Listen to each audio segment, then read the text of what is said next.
হাইকোর্টের রায় বহাল রাখলো দেশের শীর্ষ আদালত। এসএসসির 2016 পুরো প্যানেল বাতিল করলো সুপ্রিম কোর্ট। বাতিল হলো 25,753 জনের চাকরি। নিয়োগে ব্যাপক পরিমাণে দুর্নীতি হয়েছে জানালেন সুপ্রিম কোর্টের প্রধান বিচারপতি।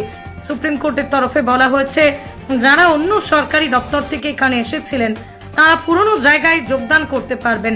3 মাসের মধ্যেই কাজ শেষ করতে হবে। বিশেষভাবে শারীরিক সক্ষম এক মহিলার চাকরি বহাল রাখলো সুপ্রিম কোর্ট। এদিকে সুপ্রিম কোর্টের এই নির্দেশের পরই কান্নায় ভেঙে পড়েছেন 2016 চাকরি প্রাপকরা।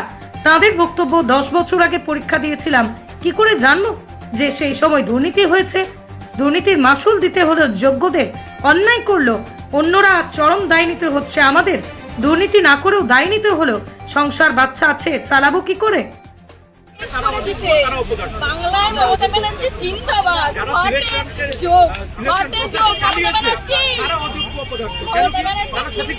বেঁচে থাকুন এইভাবে আমাদেরকে শেষ করার জন্য। হাততালি আপনাদের জন্য, হাততালি। আমাদেরকে আপনি লাশের পর লাশ দেখবেন, এবার আবার লাশের পর লাশ দেখবেন। এটাই হচ্ছে আপনার অনেক কৃতিত্ব। পুরো বাঙালিকে আমাদের নতুন প্রজন্ম আমাদেরকে পুরো শেষ করে দেওয়া হলো। এবার আপনি খুশি তো? জিতে গেছে তো? আপনাদের বাম আমলের প্রতিশোধ নিতে আপনারা যে খুলে আম দুর্নীতি করেছেন, কি ভেবেছিলেন বাপের উপর বাপ হয় না? দেখে নিলেন তো এবার বাপের উপরে বাপ হয়। আপনাদের অন্যায়ের জন্য আজকে আমাদেরকে বলির পাঠা হতে হলো। বলির পাঠা কোথায় যাব আমরা? অবশ্যই মমতা ব্যানার্জির ক্যাডারদের জন্য। তারা যদি টাকা না নিয়ে সামনে দিকে কি করে আসতো? এই প্রশ্নটা এত বছর 2012 সালের এসএসসিতেও দুর্নীতি হয়েছে, সেটা চাপা পড়ে গেছে। তারপরে এটা খুলে আমি কোথায় কোথায় টাকা নেওয়া হয়েছে, কারা চাকরি পেয়েছে টাকা দিয়ে, কেন এগুলো কোথায়? যারা সরকার তারা যদি দুর্নীতির সাথে যুক্ত থাকে, আমাদের দোষ কোনটা? আমাদের যে আমরা অন্যায় করি,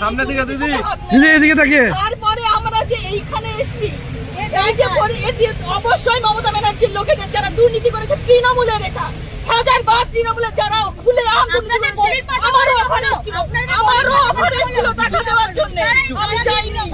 তৃণমূলের লোকেরা নাম বলে দিতে পারি, আমি নাম বলবো না। এখন সময় আসবে সব মরণ কামড়। এতদিন কি আমরা সবাই চুপচাপ ছিলাম? এবারে মরণ কামড় দিয়েই তারপর মরবো। মরে তো যাবো, এছাড়া এইভাবে আমরা বাড়িতে তো আর ফিরতে পারবো না। অনেক কষ্ট করে 29 বছর বয়সে এসে আমি চাকরি পেয়েছি। 29 বছর বয়সে 2012 সালের সেই আরএলএসটির পরে এই 19 সালে আবার নিয়োগ হলো। 7টা বছর পর, সে সময়ও দুর্নীতি হয়েছিল, এবারও হয়েছে।